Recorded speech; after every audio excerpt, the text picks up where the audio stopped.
Mindful eating, a path to a healthy body.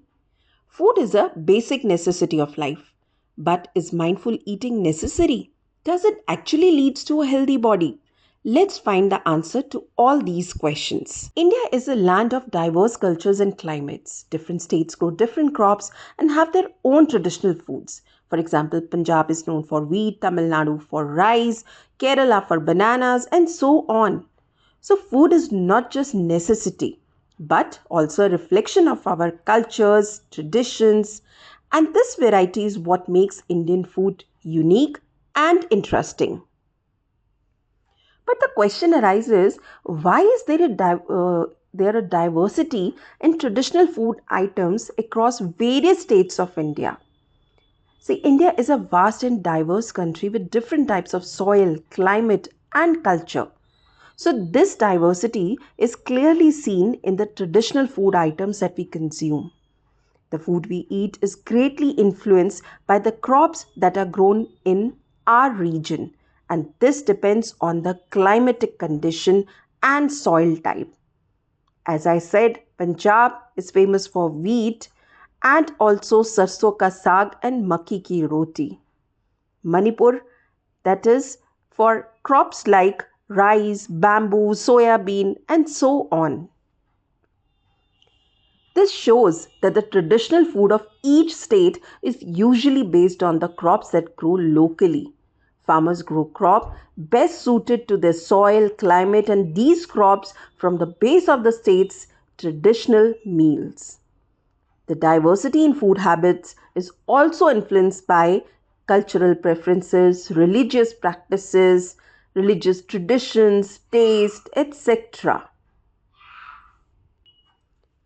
Have you ever heard about how our grandparents or others used to make food, or what cooking practices or tools they used to use, and now how they have changed over time in India? See, over time, cooking practices in India have undergone many changes due to advancement in technologies. Lifestyle changes, increase about awareness of health, hygiene, and so on. With the development of modern technology, these traditional tools have been replaced by modern gas stoves, electrical mixers, grinders, which not only save our time but energy also. The changes in cooking practices have occurred due to several reasons, like urbanization and busy lifestyles, technological advancements, hygiene awareness, availability of resources, education and exposures, and so on. But with all the changes, what remains the same in the food is the nutrients. Now, what are nutrients? Nutrients are the food components that provide energy, support growth, help repair, and protect our body from diseases and maintain various bodily functions. And the major nutrients that we include in our food are carbohydrates, proteins, fats, vitamins, minerals, roughage, and most importantly, water also. Let's start with the first component, that is carbohydrate. Now, carbohydrate is the major component of a balanced diet because they provide energy to our food. And when we miss a meal, we often feel tired and weak. And that is because our body doesn't receive the energy that is needed to do the work. Even fats do the same for our body. For carbohydrates, glucose is a type of carbohydrate that is primary source of energy in our daily diet. And it is included in cereals like wheat, rice, vegetables like potato, sweet potato, and fruits like banana, mango, and so on. In winters, people only prefer eating laddus in traditional Indian diets. Now, these laddus, made by besan or wheat flour, are rich in ghee, gond, etc. So, all these ingredients are rich in fats. Now, fats again is a source of energy, and fats are important because they help store energy in our body and keep us warm during the cold season. Fats can be obtained from both plants and animal sources. But always remember that too much of everything or anything is bad for our health. So, therefore, fat should be there but in a limited quantity. Moving further, now what are the sources and importance of these carbohydrate and fats and proteins in our diet? When we talk about carbohydrates and fats, we knew that they were energy giving foods because they provide energy for performing various daily activities. Moving to proteins, they are the bodybuilding foods because they help in the growth and repair of our body. They're especially important for sport persons and growing children as they build and repair muscles also. And their sources can be plant-based like gram, moong dal, kidney beans, etc., or animal-based like milk, curd, paneer, etc. But we should have a balanced diet to include all the ingredients in the right proportion for good health. Now, moving to vitamins and minerals. See, vitamins and minerals are also essential food components that are required in small quantity but play a major role in maintaining our good health. They are known as protective nutrients. Why? Because they protect us from diseases and keep it function properly. There are various vitamins and minerals, vitamins like A, B, C, D, and minerals like calcium, iodine, iron, etc. Now, the next important component is the roughage. Why is it important for our body? See, roughage are also known as dietary fibers, and it's a part of plant-based food that human body cannot digest. It doesn't provide any nutrients, but it is very essential for healthy digestion. It helps in the smooth movement of food through the digestive system. It adds bulk to the stool and prevents constipation. It helps in clearing out waste from our digestive tract. And it is mainly found in fruits, vegetables, whole grains, etc. And now, last but not the least, most important or vital component of our diet, and that is water. It helps the body absorb nutrients from the food. It removes waste through sweat and urine. It supports digestion, circulation, and temperature regulation also in our body. And we should drink sufficient water regularly to maintain proper bodily functions and stay healthy. So, adding all these components per diet in the right amount, right proportion is the balanced diet.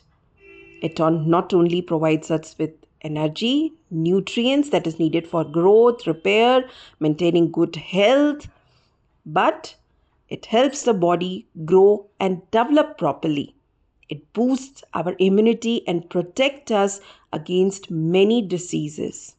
We don't have right mineral or vitamin or any of the component in our diet, it leads to deficiency diseases. So, to avoid those deficiency diseases, we need to have a balanced diet. If we lack vitamin A in our diet, then it can cause night blindness. Lack of iron can cause anemia, iodine can cause goiter. So, eating a balanced diet is very much necessary to have a perfect health. That do we get all the nutrients from plants and animals, or there is something else from where we can get these nutrients? See, we do not get all the nutrients from plants and animals. Some nutrients like salt is obtained from the seawater, right? And vitamin D can be naturally produced by the human body when we get exposed to the sunlight. Talking about the salt, have you ever heard about salt farming and which tribal community is traditionally associated with it? Salt farming is a traditional practice where salt is extracted from the seawater, and a tribal community named Agariyas practice salt farming in the Little Run of Kutch and other parts of Gujarat. They live in the extreme heat of the desert and work very hard for 8 months to obtain that salt. Now, whenever we have our food, we tend to have raw and cooked vegetables in our diet. So, it's important to include both raw and cooked vegetables as different preparation methods affect the nutrients content of food also. Raw vegetables retain more nutrients like vitamin C, which can be destroyed by heating or overcooking. And cooking making some vegetables softer, easier to digest, and in many cases, it makes certain nutrients more absorbable. So, it is essential to have both raw and cooked food. But remember that overcooking or boiling vegetables too much can cause the loss of nutrients. Washing cut or peeled fruits and vegetables for too long can also reduce the vitamin content. So, to remain healthy, to have a good diet, it's best to eat a mix of raw and cooked vegetables, not overcooked vegetables. Let's learn about Koluthur Gopalan and his contribution to nutrition in India. He was a scientist who researched nutrition in India. He analyzed more than 500 Indian foods to study their nutritional values. He recommended appropriate diets based on the Indian context. He conducted surveys to study the nutritional status of the Indian population. His research contributed to the launch of Midday Meal Program in 2002 and now known as PM Poshan. So he played a major role in improving the health and nutrition of millions of children in government and government aided school across India. We talked about different components, different food items that contain that particular carbohydrate, vitamins or minerals in that. But given an ingredient, if we have to test the presence of, suppose, starch in that food item, how can we go ahead? So, to test the presence of starch in that food item, we can use iodine solution, which reacts with starch to produce a blue black color. And we can very well find the presence of starch in any particular food item. If we have to test the presence of fats, we just have to take a small part of the food item and we have to put it on a piece of paper, wrap that paper around the food and press it gently, and you can see there's a oily patch that is left behind. So this oily patch indicates the presence of fat in that particular food component. To check the presence of protein in any diet, we'll need water, test tubes, then copper sulfate solution, caustic soda, and we have to take a small portion of the food item and we have to add that 2 to 3 teaspoons of water in it, then 2 drops of copper sulfate solution, then again with another dropper 10 drops of caustic soda, and when we'll shake it and leave it for a while undisturbed for a few minutes. We can observe that it will turn violet. So this shows the presence of proteins in that particular food item. But remember, we need to take certain precautions while doing all that. The chemicals used in this test can be harmful also, so it should be handled with care. Do not touch the chemicals unless instructed by the teacher. If any chemical spills on the skin, wash that area immediately with water. Do not taste or smell those chemicals. Now we'll move further towards junk food. See, junk food like potato wafers or chips, all these foods seems to be very tempting. They are high in fats and calories but low in important nutrients like protein, vitamin and fiber. So eating such foods frequently can lead to a disease named obesity and other health problems like diabetes and heart disease also. Whereas on the other hand, if we eat roasted chana, that is, more nutritious, more in protein and fiber, less in fat, so it makes our diet healthy. It helps in building our body tissues, supports digestion, and improves the energy level. So one should prefer to have healthy diet rather than this junk food, because health is the ultimate wealth. In many food items, you must have seen it is written FSSAI.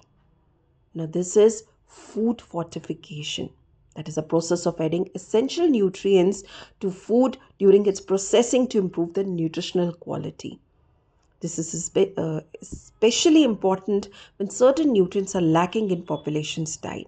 For example, iodized salt, some baby foods are fortified to prevent deficiencies in iodine and other nutrients. So, fortification helps in preventing nutritional deficiencies. So, next time, whenever you buy any food item, do check that Food Safety and Standard Authority of India's have that mark on that food item, as it plays a role in maintaining food quality in India. Our Honorable Prime Minister insists on eating millets. Do you know that millets are small sized grains that have been a great part of the Indian diet for centuries? They are the native crops of India. Bajra, ragi, all these are millets that have very high nutritional values, and they are the rich source of vitamin and minerals like iron, calcium, dietary fibers, and they help in digestion and maintain a good balanced diet. Now, when we talked about this food items, all the components, its deficiency, do you know the journey of food from the farm to our plate? See, the journey of food from the farm to our plate involves many steps in different people. This journey is often referred to as the food supply chain. Let us understand. For example, wheat, which we use to make chapati. Farmer grow that wheat, then the process starts with the farmer sowing wheat seeds, taking care of the crop until it is ready for the harvest. Then threshing, winnowing of grains. When the crop is harvested, the wheat grains are separated from the chaff and through threshing and winnowing, and then these grains are stored properly so that any pest or moisture shouldn't spoil it. Then after that, the grinding and packing also happens in the mills, where they are ground into flour and then is packed into bags for the sale. And these packed wheat flours are then transported to various shops and supermarkets, where from where we purchase, and it gets into our plate. So this entire distance traveled by food from where it is produced and where it is consumed, that is known as food miles. And reducing the food miles is very important because it lowers the cost and pollution caused by the transportation. It supports the local farmers and local economy also. As we have seen how many efforts they are needed to grow those crops and to get them into our plate, we should it's very important to know that we should avoid the food wastage. Now, why it is important and how can eating local food help reduce food miles? Food wastage is a serious problem that affects not only the environment but also the efforts of many people who are involved in the food production. When we waste food, we are wasting time, energy, and hard work of the farmers, transporters, shopkeepers, and many other people who bring food from the farm to our plate. It's important to avoid food wastage as many people in the world still do not get enough food to eat. Growing, processing, transporting, these uses a lot of natural resources like water, fuel, land, and wasted food ends up in landfills where it can cause pollution and release harmful gases. And above all, it shows disrespect to the efforts of the farmers and the food producers. We should follow those SDG goals where the zero hunger and sustainable uh, or sustainable and responsible consumption and production should be there. We shouldn't waste the food, taking only as much food that is required that we can eat. We should take in the plate, storing food properly to prevent spoilage, using leftovers carefully and creatively again helps us and the environment also. Be grateful and mindful about what you eat. Eating local food helps food miles, which is a distance food travels from the place it is grown to where it is eaten. When we eat logically grown food, it travels a shorter distance, reducing the use of fuel and cutting down the pollution. It stays fresher and healthier also, and it supports the local farmers. I hope the chapter is very much clear. You can get back to me through the chat box. Don't forget to like, share, and subscribe my channel.